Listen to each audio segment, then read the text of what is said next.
বাগিনা ঘরের ভিতরে এই অবস্থা। আর একটা রেলে বাড়ি গেছে, তখন সাথে সাথে গাড়ি পাই না। তারপরে এই জায়গায় আসলাম, আসার পরে ঘটনাস্থলে দেখলাম আমার এক বাগিনা, ছোট বাগিনা সাকিব দরজার সামনে বসে রয়েছে। আর আর বোনের জামাই দুলাভাই সোহেল রেলে ওই পাশে বসে রয়েছে। ঘর থেকে ছেলে, রেল লাইন থেকে বাবার দেহ উদ্ধার। টঙ্গী বর্ণমালা এলাকায় একটি বাড়ি থেকে ছেলে ও রেল লাইন থেকে বাবার রোববার ভোরে উদ্ধার করেছে পুলিশ। এই ঘটনায় জিজ্ঞাসাবাদের জন্য বড় ছেলেকে পুলিশ হেফাজতে নেওয়া হয়েছে। নিহতরা হলেন টঙ্গীর বর্ণমালা এলাকার বাসিন্দা মোহাম্মদ সোহেল হোসেন ও তার ছেলে সাকিব হোসেন। পুলিশ ও এলাকাবাসী জানায়, টঙ্গী বর্ণমালা এলাকার বাসিন্দা মোহাম্মদ সোহেল হোসেন এক সময় সিঙ্গাপুর ও মালয়েশিয়া প্রবাসী ছিলেন। বছরখানেক আগে তার স্ত্রী অসুস্থ হয়ে মারা যান।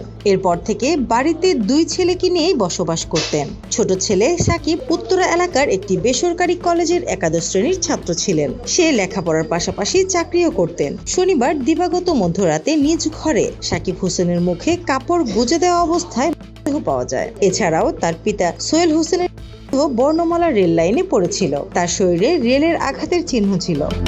মরদেহ আহমেদ মেডিকেল কলেজ হাসপাতাল মর্গে পাঠানো হয়েছে। ঘটনার পর পুলিশ নিহত সোহেল হোসেনের বড় ছেলে সোহানকে জিজ্ঞাসাবাদের জন্য পুলিশ হেফাজতে নিয়েছে। পুলিশ জানায়, ঘটনার সময় বড় ছেলে পাশের কক্ষে ঘুমিয়েছিলেন। সে একটি বেসরকারি প্রতিষ্ঠানে চাকরি করেন। নাইট ডিউটি শেষে গভীর ঘুমে থাকায় তিনি কিছুই টের পাননি বলে পুলিশকে জানিয়েছেন। তবে বিষয়টি সন্দেহজনক মনে হয়েছে। টঙ্গী পূর্ব থানার ওসি মেহেদী হাসান বলেন, তাদের নিজ ঘর থেকে ছোট ছেলেকে এবং রেল লাইন থেকে তার পিতা উদ্ধার করা হয়েছে। তো সঠিক কারণ বা এটি হত্যা নাকি অন্য কিছু সেটিও এখনো নিশ্চিত হওয়া যায়নি। পুলিশ তদন্ত চালিয়ে যাচ্ছে। এছাড়া তার বড় ছেলেকে জিজ্ঞাসাবাদ করা হচ্ছে। এই ঘটনায় আইনগত ব্যবস্থাও প্রক্রিয়াধীন রয়েছে। স্নিগ্ধা আখি, দৈনিক নতুন সময়, ঢাকা।